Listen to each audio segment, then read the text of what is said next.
Well, how's this for serendipity?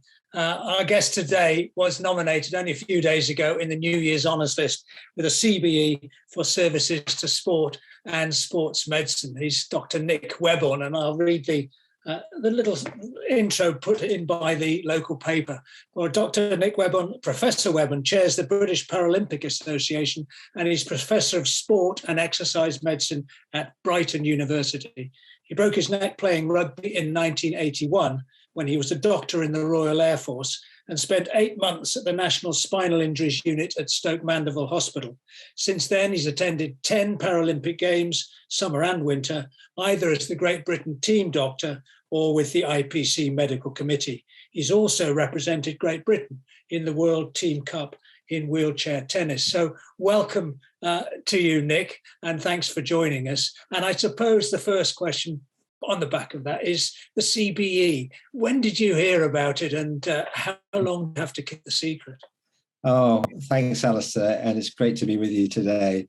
Yes, I had an unexpected email arrive in my inbox in early December, and these things, when they happen, as you very well know, having been a recipient of the same, and it's just, wow, this is extraordinary. And because the work that you do is never about trying to achieve anything like that, but it's when your peers and people recommend you for that, it's a delight. And so I had to keep quiet for all of December, and it says, in strict confidence, so you can't tell anyone. And then just before, I think it's about 10:30 on New Year's Eve, that it's released, and so yeah, a wonderful way for me to celebrate going into 2022 and the Beijing Paralympics only a few days away. So yeah, really, really exciting. Absolutely fantastic. And could you share it with anybody? Did you tell your wife or children? I told my wife. Yeah. Yeah, it's difficult to keep those sorts of things secret, I think. Exactly. Yeah, and that was it. And we managed to keep it secret from everyone, the kids and everyone. Though it's now having 7 grandchildren and watching a lot of CBeebies, I think the CBeebies is appropriate for me. Brilliant. I got told I was a consumer of beer for the Empire, which I thought was amazing. Anyway, great to have you on board, and to talk about sports medicine, the Paralympics, the Olympics, all of those sorts of things. We've got plenty of time, I hope. But let's take you back right at the beginning to how it all started. You come from Swansea? I do, yeah. Born in Swansea. My father was Welsh, my mum was English. They actually met at medical school in King's in London. My dad then failed his exams and got thrown out, and my mum left and married him. No, a medical pedigree, yeah. It's just So the coincidences from my life. I mean, you're a doctor in the RAF. My brother and my dad were doctors in the RAF, and there's the sport. There's the rugby, which I suppose led to. Was it one of your sports? Did you play all sports? Was rugby your main sport? Initially in school in Swansea, it was football and cricket. I was football mad, and used to go down to the Vetch Field and watch the Swans playing. They were in like the 4th division, as we had then. And but I was football mad. We'd playing every day after school, and cricket also. In the summer, we'd run down to St Helens and have our little Glamorgan pass and throw it over the wall to the next one so they could come in, and we'd do it.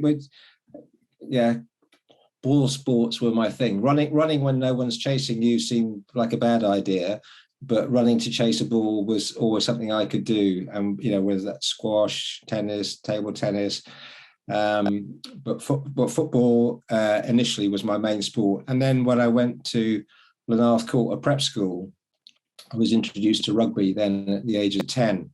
And I was kind of quite small for my years at that stage, and so I was put in at scrum half, and that became my position for life, and I loved it because you're always in the action. You're always just shouting at the forwards and telling them what to do, and then throwing the ball out and directing the game from the base of the scrum. So it was a great position, but that was my introduction to rugby. And that was at Belmont Abbey? And yeah, initially at Lanarth Court, which was the prep school for Belmont. I did a couple of years at Lanarth and then went on to Belmont Abbey and played through there. And you've shared with us a picture of your great triumph as Belmont Abbey won the. Was this the Rosslyn Park Sevens? This was the Rosslyn Park Sevens. This was the National School Sevens tournament, which would take place every year. And in that final year, sorry, carry on. We didn't lose a match that entire season. It was a great team. John Doubleday was the captain, as who you know, John. I think you played against John yourself. Tony Watkinson, another person I think you played against at when you were at Cambridge in the varsity match. That's right. And we're hoping to get that picture up because it's a lovely little picture of the winning team. I don't know if Ben has started screen sharing. Here it is. Yeah, describe what we can see. I recommend John Doubleday in the middle, long hair, I like it. So the hair, the hair of the 70s was a thing. I've got slightly less of it now. So I'm in that picture at the back right. Yeah. John Doubleday is captain, sitting in the middle. Tony Watkinson, as you remember, is the guy to the left with the blonde locks. But Tony has lost all of those now. None of that remains. And Jerry Attek, who's standing next to me, was a friend from prep school as well. His family from Jamaica, and we're still good friends now, keep in touch on a regular basis. So it's great how some of those friendships have endured. And rugby, you continued on into your career. Where did you train medically before you went into the RAF? I trained at the London Hospital in Whitechapel. My brother went there, yeah. Yeah, indeed. I played with him. Gosh, coincidence. Yeah. And then you went into the RAF like he did. Yes, indeed. Yeah, I during medical training, you can take what's called a medical cadetship, where for the final year or two of your training, the RAF pay you a stipend, and then you commit to serving a number of years in the Air Force afterwards. And I completed my training, did my house jobs, and then was posted out to a place called RAF Wattisham, which was near Ipswich, and they flew Phantoms in those days. So we had 2 squadrons of Phantoms who were based there. This was during the Cold War, and the Phantoms would be in hardened aircraft shelters. And there was always a crew who were ready to scramble at a moment's notice to go and intercept Russian spy planes, which would be coming on. So we were on constant alert. And there were 2 doctors on the station, and it was my first introduction, and I started playing rugby for the station. And it was during a match playing for the station that I had my injury. Against another station, presumably, or a local club side? Actually, it was against the University of East Anglia, so a student side who'd come up from, so they were in close proximity to us in Suffolk. And it was just after Christmas, and there was a line out, and the ball was tapped back poorly, as often done by the forwards, onto the ground. And as I went down to retrieve it, the guy from the tail of the line out hit me early and drove my head and neck into the ground and hyperflexed my neck. And I heard this massive crack and some shooting of pins and needles down my arms and legs, this electric shock sensation. So I knew something pretty catastrophic had happened at the time. And I just said to them, don't move me at all. Just go and get the other doctor. And he came and he put on a spinal collar, and they did everything right to get me to the local hospital. But unfortunately, things didn't go particularly well there. And I woke up in an ambulance about 3 a.m. heading to Addenbrooke's Hospital, completely paralyzed. And I woke up in Addenbrooke's on this ironing board known as a striker frame. And it's a system where you have you're lying on one side, and then to stop you getting pressure sores, they will turn you. So they put another one on top, and then they rotate you around. So you're either facing up or facing down. And this is my sister, who's in the picture, who was a nurse. And when she saw what they were doing, she said, "There's supposed to be straps that you have that you secure the things together before you turn it." But as we were going around, I'll start sliding out the side. And so my sister Jane came to the rescue and told them they needed to get some straps for this. And I spent a couple of weeks at Addenbrooke's and was then transferred to Stoke Mandeville. It sounds all quite amateurish the way you tell it, but presumably they were all the care was pretty good. or not? Yes, well, it was one of those things. There was shock, a complete shock. You just don't. Trying to manage it, but going to Stoke Mandeville, thought, right, these are the guys who know their business. This is a picture of the ward. This is Ward 2 at Stoke Mandeville, and it was one of the wooden huts that was there from, post-war when Gutman started the unit in 1948.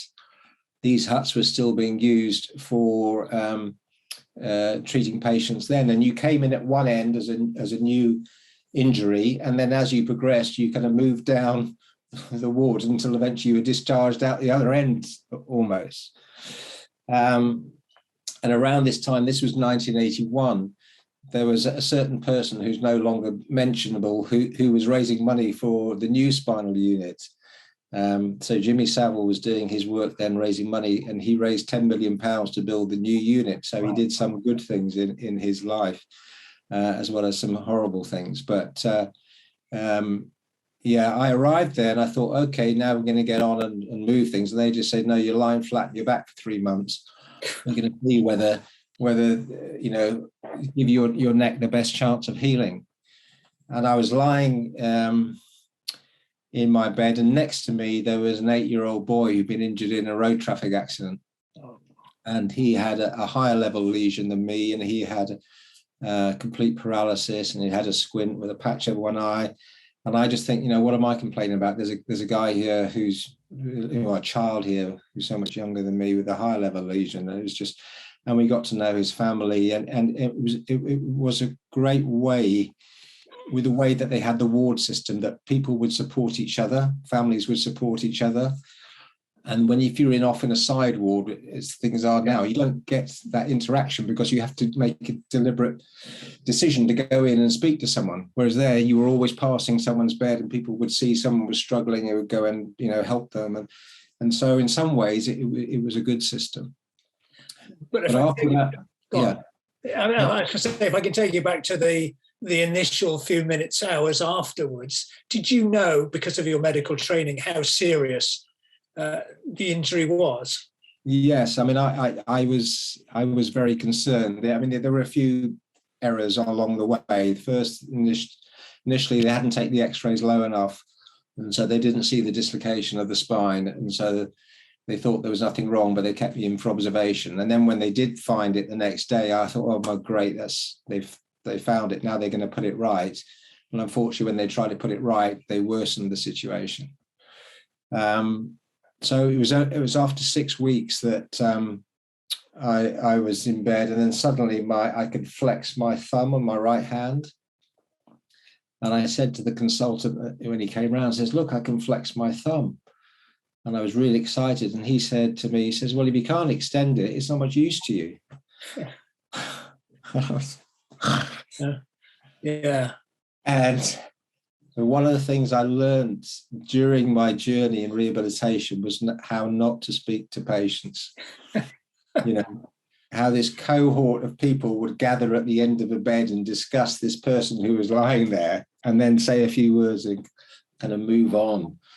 And I kind of vowed then, look, if I get going, if I get back to being a doctor again, I'm going to change the way that I, treat people and speak with people, because it was just so bad. It was just, not great.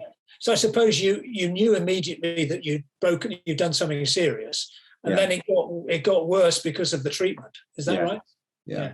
And then, so at that point, how did you feel? Were you really?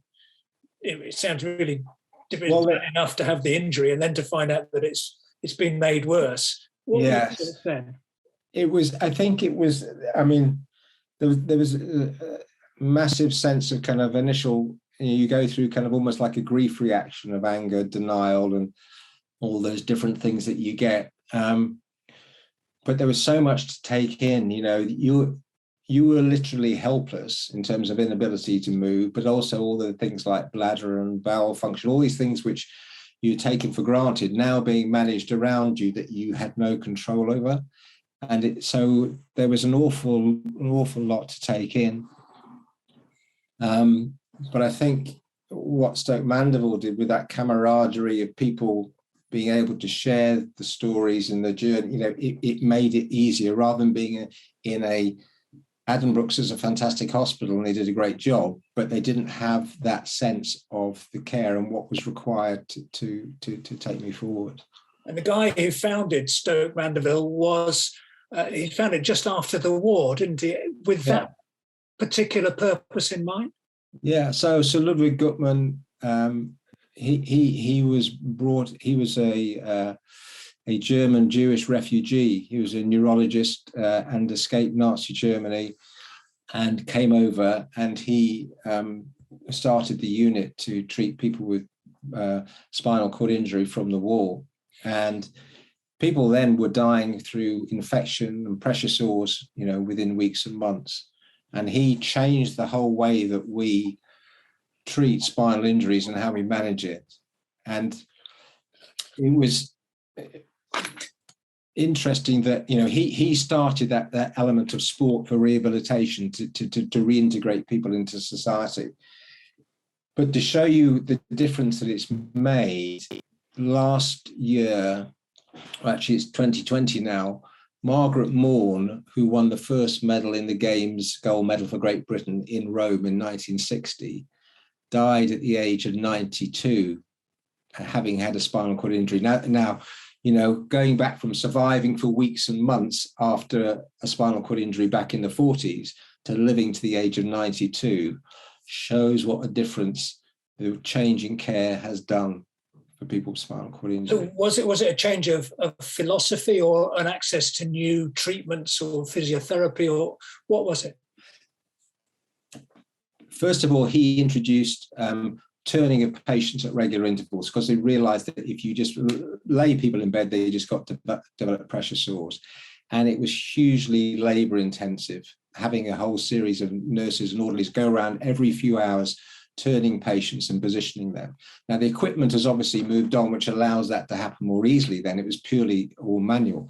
But we used to have it, that we would come in, there's a group of people who would come in, lift you up, they would change the bed around, move it, replace you, hugely labor intensive, but it stopped people getting pressure sores.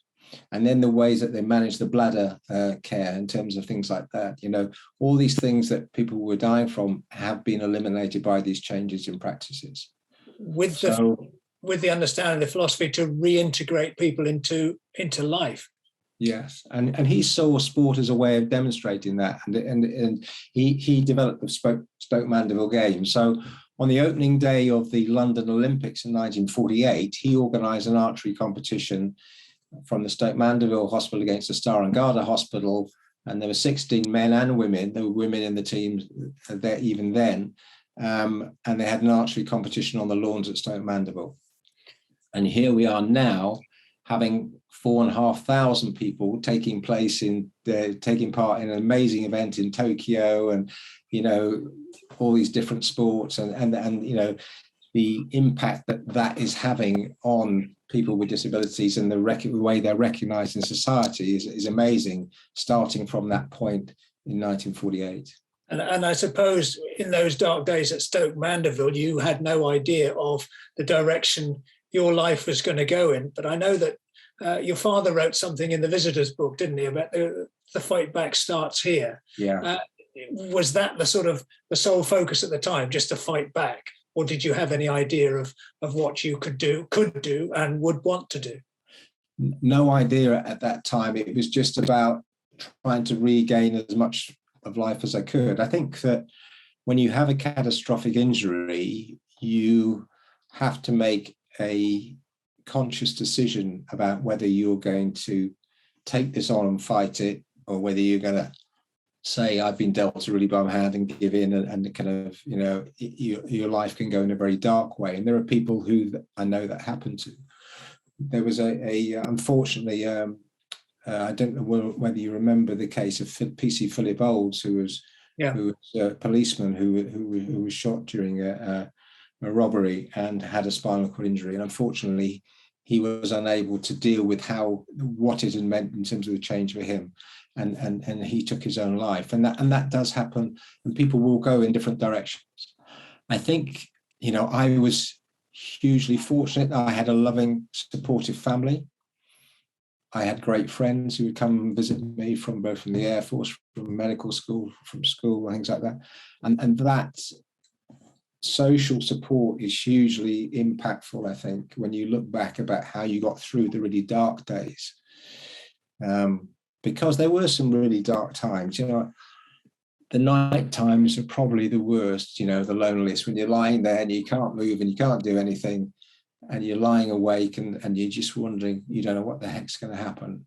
But then the light comes on, the sun rises, you know, and then the day starts to move on and people come in and so on. And you know, and you learn over time, actually, you will go through dark times, but there are ways forward too. And you can influence that too, and the way that your attitude will influence that as well. You've shared a picture with us of you still at Stoke Mandeville, but in your wheelchair and beginning that process of rehabilitation. What was the occasion here when you were watching? Well, in the summer of 1981, they had the annual Stoke Mandeville Games, and it was an international event. There were teams. So I saw for the first time people with a variety of spinal cord injury coming together in a form of celebration and sport. There was a beer tent, you know, there was a social element to it. There was a competitive element to it. And it started to show me that, you know, there were these people enjoying life and participating fully in life outside despite their injury. So it gave me a real insight and hope that there was something, you know, that I could look forward to in life. But your initial focus was getting back, resuming your career as a doctor with the RAF. Yes, it was. I mean, it was interesting when the people from the Air Force came to visit me initially in the hospital.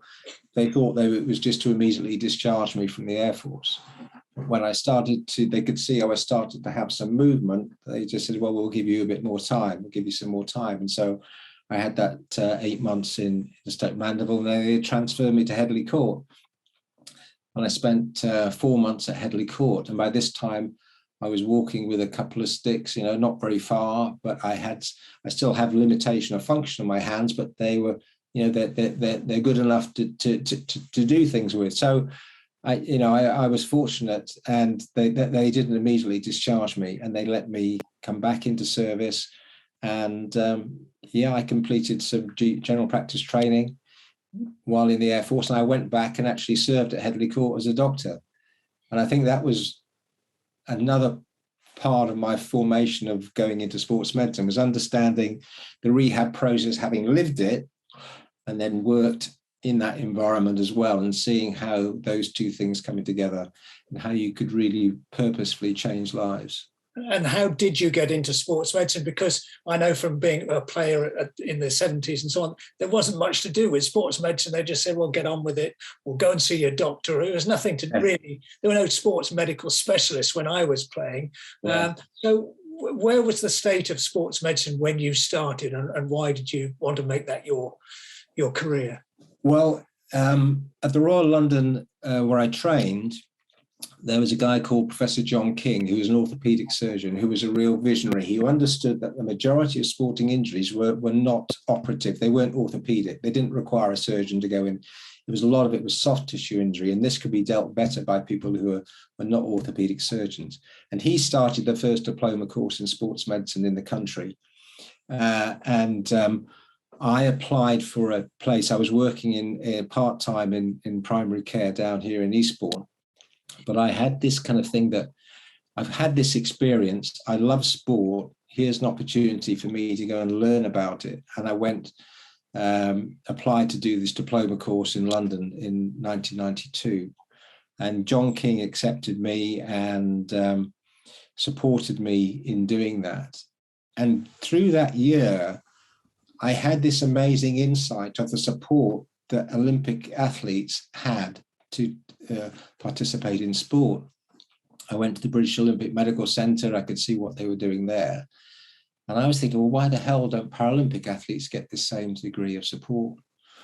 And so that became my focus from then, I want to bring that same degree of support that Olympians have to the para athletes, to allow them to, have the same benefits. I mean, what is the essential difference between sports medicine and medicine?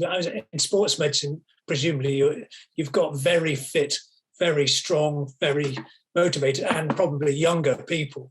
And so they have, what are the need, why are their needs so different, or what are the chief differences between that and general practice, for instance? So sports medicine, especially, and I'll talk to you about that in terms of relation to 2012, we now call it sport and exercise medicine. It's about promoting the benefits of physical activity for health. So in my practice that I have now, I'm treating people from, kind of elite athletes to people who just want to keep going, want to keep, you're 85, but you want to get round your round of golf still, or you're an 8-year-old, who's got trouble with their knee because they're overdoing it during a growth spurt or whatever. So it's across the whole range. It's applying those things which typically, if you go and see your GP, will say, well, take some tablets or rest it. And rest is generally not the right thing to do. It's knowing what to rest, which bit you need to rest, but what also for the sportsman, you need to know what they can do. You can't do this, but you can do this, this, and this to maintain your fitness, to maintain your strength. This is a time you can use during your injury to focus on your mental health, your psychological preparation, look at your dietary aspect, look at other aspects which will benefit your performance in the longer term while you can't do one specific element of your sport. It sounds so common sense now, but I can tell you from experience that it didn't cross anybody's minds back in the 70s and 80s that you were different or you had to do something different. It was one size fits all medicine, really. Yeah.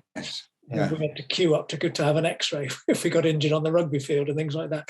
It was extraordinary. But you came along at the right time and helped to promote this theory of there being sports medicine. Were you involved, first of all, primarily in the Olympic side of things, the non-disabled or the able-bodied, or however we like to call them, or did you think right from the beginning, I should be involved in the Paralympic movement? Well, I first of all, in 92, also that same year, there was a guy called John Reynolds, who was the chief medical officer for the British team in Barcelona, had been a colleague in the Air Force, and I'd worked with him at Headley Court. And he said to me, Nick, look, you've got this experience you're doing this diploma in sports medicine, you've got a spinal cord injury, do you want to come and work with the British Paralympic Association?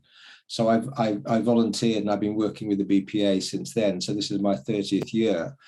But in terms of getting experience, I went to all sorts of events, London Marathon, various athletics events, tennis. You'll just volunteer, you turn up and be there because you wanted to learn. Because basically the principles are the same. You just need to learn how to apply it in a different population. And that was the key thing. So I worked at multiple events to learn that, but my focus, my passion became in terms of the Paralympic athletes and how we should need to apply these principles, but adapt them. So the British Olympic Association were really supportive. And I think it's important to say that there hadn't been this input in parasport, but working with the BOA before the Atlanta Games, they had camps in Tallahassee in Florida, and they invited us to bring a cohort of athletes out there. So we took some athletes out there to look at how we would deal with the heat. And I did my master's project looking at water turnover and sweat loss in a group of athletes with disabilities, to see, well, what do we need to do differently? Because someone like myself has no temperature sensation below the level of my lesion. So when I go to a place like Atlanta and it's 30 odd degrees and 50% humidity, how am I going to cope? So, and how is an athlete going to cope who's got to push a wheelchair marathon or whatever? So we need to adapt, but learn from the Olympians, but adapt them to the specific needs of different impairment types. And in this time, since that, your first Paralympics Games was Barcelona, did you say? That was Atlanta was my first games, yeah. Right, so you've done 10 Paralympics Games, and how much has the sporting element as well as the medical side of things changed since that time? Oh, it's extraordinary. The world records are, tumbling. And I think one of the things which was amazing to see in Tokyo was so Johnny Peacock, the amputee athlete, there were like 4 amputee athletes on the line doing 10 point something, just it was so close to have athletes from around the world missing part of a leg able to run that fast and be that close. So the level of competition is just extraordinary. If you think about the wheelchair marathon, when they first started doing it, it was about 3 hours 50, I think, for a man. It's now 1 hour 24 or something. Extraordinary. So it's extraordinary. If you give people opportunity, you'll see what they can achieve. And I think that's what's happened. It's about giving opportunity. And I suppose for many people, particularly those in Britain, the London Olympics was the London Paralympics as well, was the sort of real turning point. I know, as a person who uses the wheelchair, that there was a sea change in how people approached disabled people, in my opinion. This is before and after London Paralympics particularly. You were involved right at the beginning, though, of the planning for the bid. Was that a bid for the Olympics as a whole, they come together, don't they? It was a requirement now that you'll bid for both games. When the host city bids, it's bidding for both games. So it was 2003 that I got involved when we started the bid for London 2012, and we were preparing the health element of that, the health services that we provide. And it's interesting in the development of sport and exercise medicine as a specialty. It wasn't a specialty in the UK at all. It was just kind of, there was no specific organisation responsible for that. And we campaigned for that. And the day before we were due to deliver to the IOC visiting party who would assess the bid, we had approval. Richard Caborn, who was the sports minister at the time, came in and said, yes, we've got approval, because to create a new specialty in the UK, you have to do it through an act of parliament. So we were then able to say to the IOC when they visited, as a consequence of hosting the London 2012 Games, we will create a specialty of sport and exercise medicine and train doctors who will be delivering care to the athletes at the London 2012 Games. And that's what happens. The specialty was created as a consequence of that. And then now we have trainees in programs around the country who work in the NHS and in elite sport. And they were there at 2012 as a consequence of that. So you were part of... Sorry, go on, carry on. Yeah. No, I say, and then a consequence. Then obviously 2007 we got the bid. We were awarded it, and it was extraordinary. But and the kind of the work started then to actually create it. So I worked at the Olympic Games in the Polyclinic as a doctor, but I was also then chief medical officer for the British team for 2012, which is probably the highlight for me of it was amazing to see the public's reaction. It was just extraordinary. I was going to take you back a little bit. When you heard that you'd won the bid, where were you and how did you hear the news? I was actually sitting alone watching a TV in my home, and it was just extraordinary. I was just so overjoyed because, for all of those who are listening, who managed to get to London, you will know what a fantastic occasion it was. How it changed. People were talking to each other on the tube, on the way to work, going, "Oh, did you see that? Wasn't this amazing? Wasn't that fantastic?" And it completely changed things. There's a photo I think you've got. It was the day after Dame Sarah Storey won the first gold medal for Great Britain in the Velodrome in London. And Sarah came into our medical performance centre, and we have a medal chart there. And we get them to sign a little sticker of a medal, and they put it on the medal table. But the front page of every national newspaper that day had her photograph on. We're going to on and show that in a minute. But you also were involved carrying the baton relay. Oh yes, the torch relay. That was another great thing. I'm not sure who nominated. Someone puts you forward. puts you forward to carry the baton, and I was selected, and it was a huge privilege. And you meet up with this group of people, and you're taken off in this bus, and you're given the instructions, and then it's lit, and then you go push along, and then you go to and pass on the flame. It was an absolutely wonderful experience. That was for the Olympics as a whole, Olympics and Paralympics.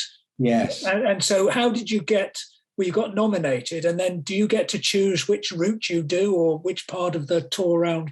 No, they obviously try and make it in your local area. This was in Lewes in East Sussex, which is near to me.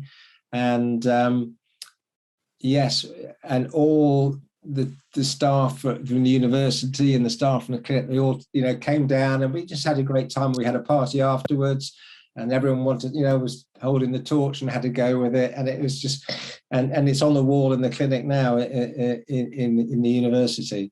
But wonderful, joyous way that the British public engaged in that.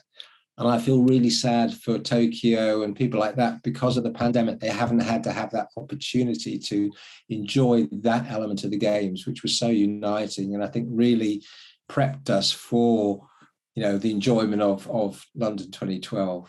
Yeah, and as you say, at London 2012, the British athletes were very successful, and particularly the British Paralympic athletes were successful. And I think we can now get to see that picture of Sarah Story. And Sarah Story's at the back with the medal, yes? Yes, she's standing at the back with the medal. And then there's various members of the team holding up the newspapers. And this has never happened in the British media before, that Paralympic sport has had this degree of attention. And it was great to say people were talking about it for days afterwards. And I wrote an article in the British Journal of Sports Medicine editorial titled "Bringing Sight to the Blind." And it was about how we showing people who didn't understand the potential for people with disabilities to perform elite sport. And I was in the Olympic Stadium on the evening that David Weir won his 5,000 meters. And it was just an extraordinary sporting spectacle of elite sport, a race. And this wall of sound followed David round and round, this kind of cheer pushing him on. And it was just phenomenal that you had 80,000 people hearing that, seeing that, and going away with such a positive view about someone who'd had a disability.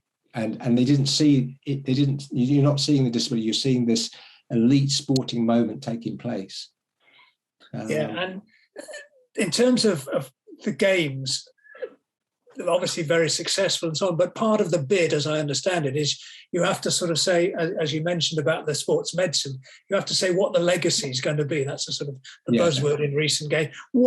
How do you feel that the legacy, what's happened has met up with your claims for the legacy?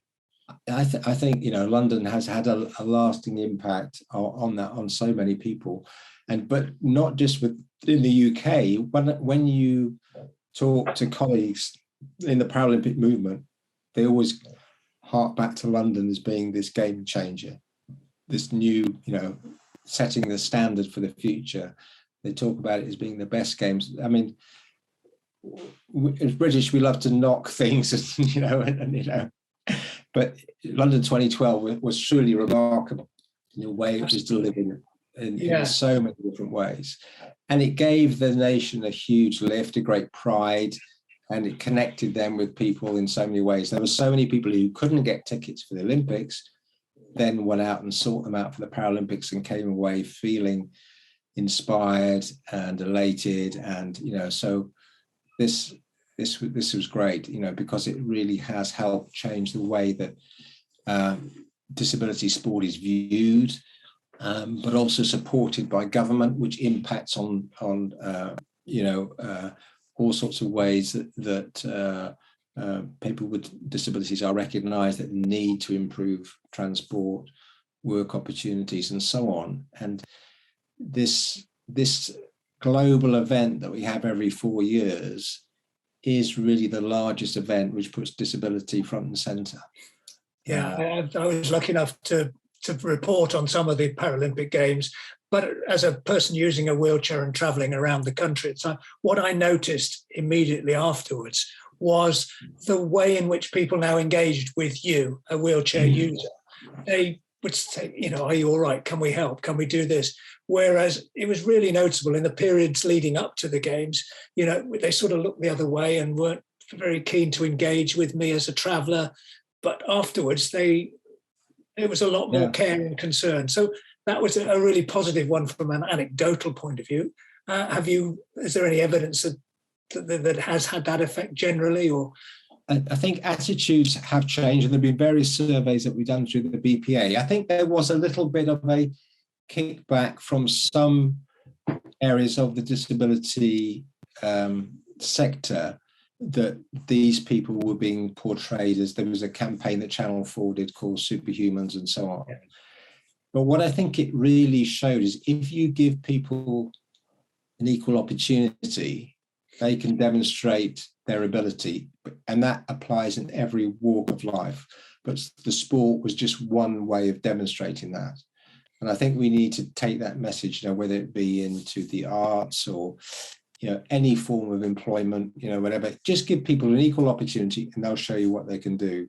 That's all we're asking for. We're not asking for anything more than that.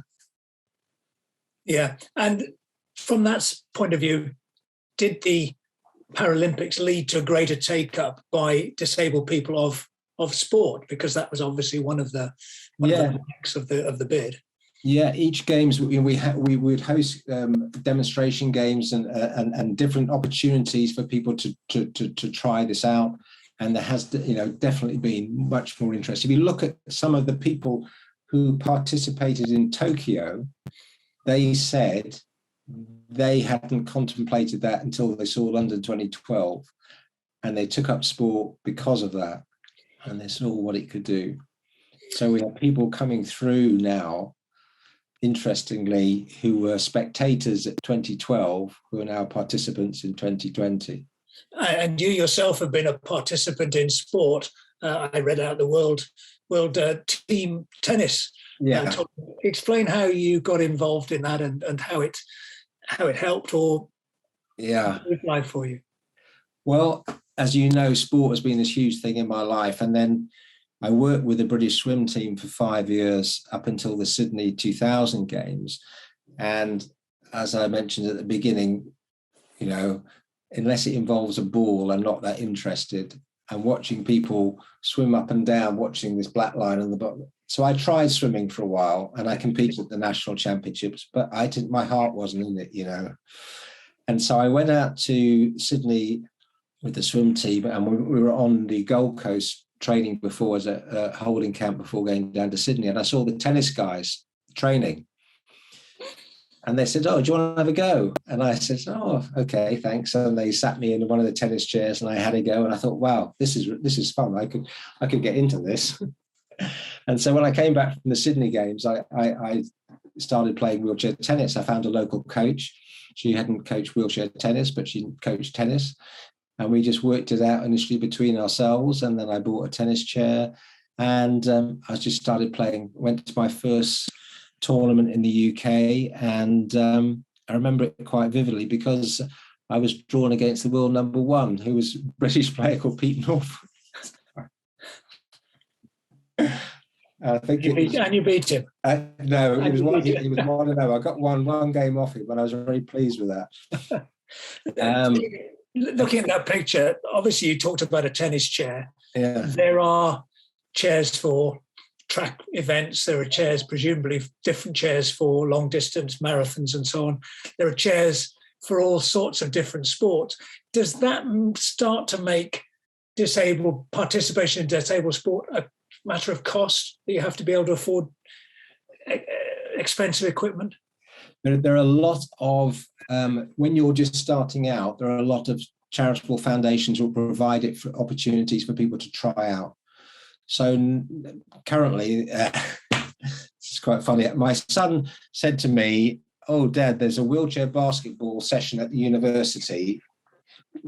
Should we do it together? You don't have to have a disability to take part in it." So he thought this might be quite fun for us to do together. So we now go down on a Wednesday evening and play wheelchair basketball together. And they have a number of chairs that have been donated for a number of charities like Lord's Taverners, there's Foundation, or others will allow clubs at a participation level. And if it's something that you get particularly engaged in and want to take up, then you may seek funding to get your own personalised chair. So there are opportunities at participation level, and as you progress up, it's more challenging. It's not like just you go out and buy a pair of tennis trainers. Exactly. I was going to say there's the equipment element, which makes it daunting perhaps for some people. But I think my observations of the participation element after the games was that actually it's very difficult for disabled people, or it seems very daunting for disabled people to want to get involved in sport. They can watch the Olympics. They say, I'd love to do that. But actually, the process from getting from their living room to taking part in sport is more difficult for disabled people. How is that improved, or can it be improved? Okay, well, I'll put a very good plug in here for the British Paralympic Association and their Parasport website, which is sponsored by Toyota, who you can put in things like, you could just put in your postcode and find out which disability sport options are in your area. You could put it in relation to your type of impairment. You can put it into a particular sport and find out where the nearest club is. So the advancement in making it known what's available local to you is out there. And this information is so helpful. So you can look up and say, okay, I'm what's in my area. I'm interested in wheelchair basketball. Where's the nearest club? Or I'm interested in this. Where's the nearest coach? And so these sort of resources are really, really helpful. And I suppose, again, talking to my friends who are disabled, another disincentive, I suppose, would be the same as it is for non-disabled people, is that if you look at someone like Usain Bolt running 100 meters in goodness knows how few seconds, as a normal person who's just a normal physique and shape and level of fitness, you go, that's superhuman, that's out there, I can't do that. So you get a bit discouraged from doing it. And again, if you see someone like David Weir or Tony Gray-Thompson or Johnny Peacock, you go, that is fantastic, that's brilliant, but how am I, as a person who uses a wheelchair, able to even be in the same room as those guys? Yeah. Well, I think the thing is it's about sport, whether it's for people with disabilities or not, is that part of it is about participation and enjoyment of it for what it is. So this local basketball, the Sussex Bears session that I go to along to at the university is wonderful. It's engaging. It's having people having fun, having together, getting some physical activity and having fun. And it's creating an opportunity for people to do that, which is really, really wonderful. And I think it's about realizing, I mean, I'm fortunate through my sport and exercise medicine to know this, but I think me keeping fit as I can do is more important for me as someone as a wheelchair user than an able-bodied person. You know, I've got to keep my shoulders working to transfer. I've got to do as much as I can to preserve what I have, to keep my body weight down, to reduce my risk of cardiovascular disease, of diabetes and things, because once those things happen, it's much harder for you to combat it. So creating opportunities just to be physically active and have fun. It could be wheelchair dance. It doesn't have to be competitive sport. It can just be physical activity for the enjoyment of it. And I think that's the kind of thing we need to create, this broad landscape. It's the same for able-bodied people. We're all different. You know, I like chasing a ball around. Some people like running. Some people like dancing. You know, some people like skateboarding or whatever. You just need to, you know, but for us, with, you know, it's really important to keep your physical activity up to maintain your health. And if I don't do that, you know, life is going to be much harder in future years.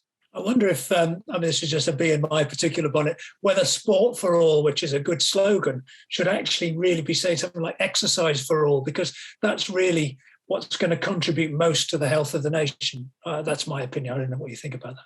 I think, yeah, I mean, you're right. I mean, people will debate at length the difference between exercise, physical activity and sport. Yeah. So physical activity is any body movement produced by muscle that results in increased energy expenditure.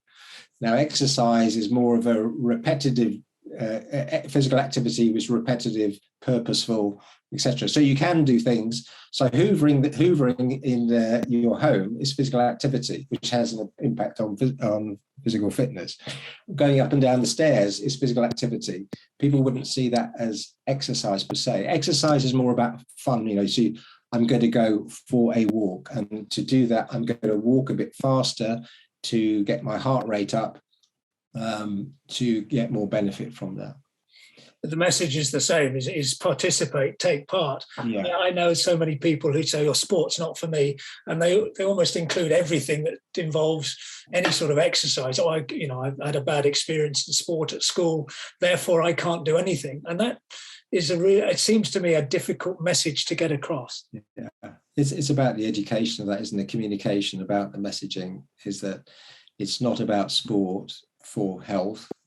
It plays a part for sure, but being physically active is really important for your health, and it's finding a way that you will do, that you will enjoy, that will allow you to do it on a regular basis. Because if you don't enjoy it, no matter however good someone tells you it is for you, you won't do it. You have to enjoy it. So find your passion that allows you to be active, and then that will be successful in the long term. And that applies for non-disabled as well as disabled people. Yeah. I mean, this time of year is classic, isn't it? The people have eaten too much and drunk too much at Christmas. They would typically join a gym. They would go hammer and tongs at it for 4 to 6 weeks. They'll make themselves sore because they don't know the way to approach training. And then they'll give up because they've injured themselves or they found it too difficult. Whereas you need to take a long-term view on physical activity and exercise, is that you're going to gradually, things aren't going to change dramatically. You're not going to lose weight initially. You're going to change shape. You're going to change, you're going to change fat for muscle, but you may not lose weight, but you will also, when you're less fit, you can't do much activity. When you're fitter, you can do more. So it will ramp up steadily. If you try and sort of go hell for leather, at the beginning, you're going to run into trouble. So it's understanding the pacing of this is really important. Great message for us all. Unfortunately, we're running out of time. It's been fantastic talking to you, Nick. And let me just ask you, the Paralympics have progressed so well in your tenure whilst you've been there. Where next for Paralympics and Paralympic sport?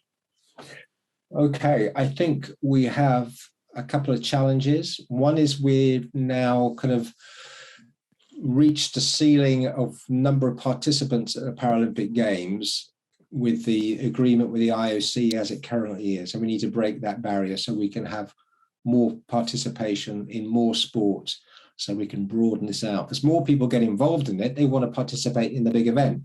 So unless we can grow that, we will dissatisfy people. So that's really important. The other thing that's really important to me is that at the moment we have about 26 nations who have an Olympic committee, but don't have a Paralympic committee. So if you're someone with a disability in that country, you don't have the opportunity to take part in the major event for disability sport.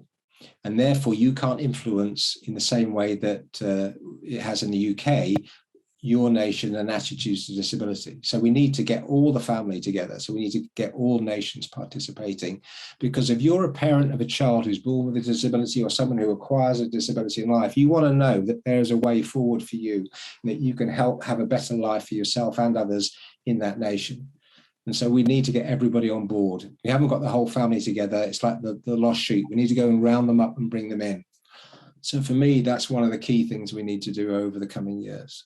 And what about for you personally?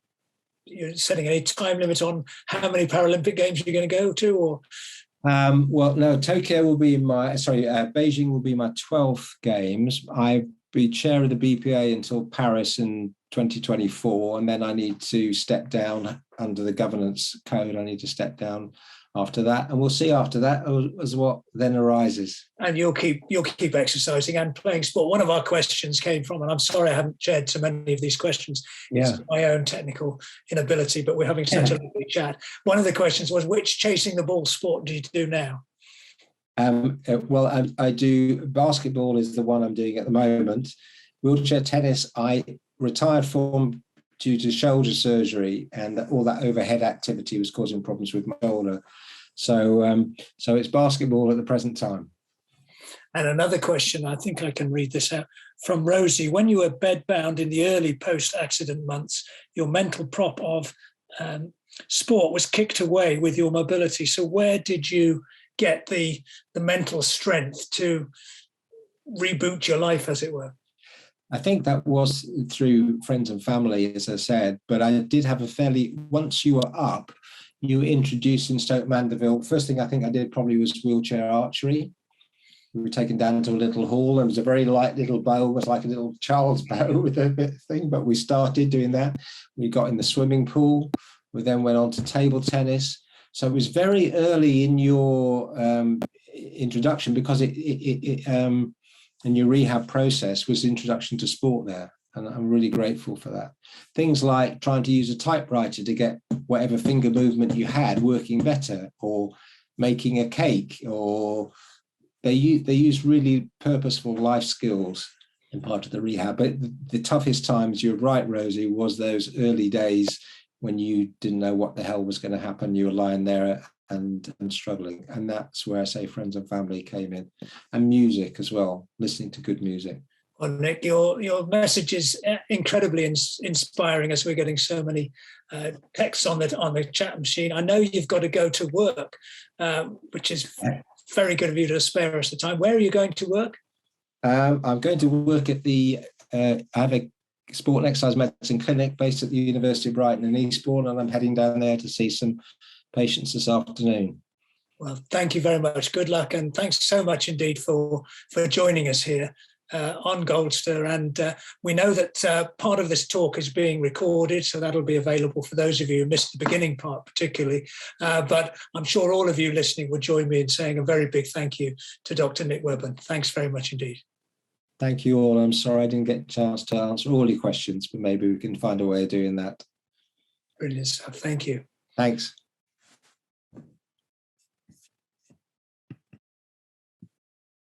That's Dr. Nick Webborn for you 2 or 3 minutes before our schedule closed. I know he had to go off to work, and he said right from the beginning that if we could curtail the event just a little bit, it would enable him to be on time for work. What an inspiring man. I'm trying to run up and see if I can find any more of your comments or chats. Isn't it important to stress that people should do exercise within their limits and get professional advice if necessary? Absolutely. That's that stresses exactly what Nick was saying, that it's important to act within your limits. And as I was trying to discuss with him, the idea that we should all get in and be superhuman heroes as a result of seeing everybody on television just isn't working. But if we can all say, let's get out there and do something that will give us health in all sorts of ways, mental health, physical health, which will ultimately benefit the health of the nation, because we will keep further away from going for treatment and straining our NHS, particularly at this time now. So thank you all very much indeed for your messages to the chat. I'm sorry we couldn't, as Nick said, deal with all the questions, but I'm sure you'll agree with me that it's been the most fascinating and enjoyable conversation with a man who really is an inspiration to us all, from breaking your neck, turning your life around, becoming so important in the development of the Olympic Games and the Paralympic Games. What an amazing man, a worthy recipient of the CBE in this year's honours list. So thank you very much indeed to Dr. Nick Webborn, and thank you all for listening, and be with you again soon.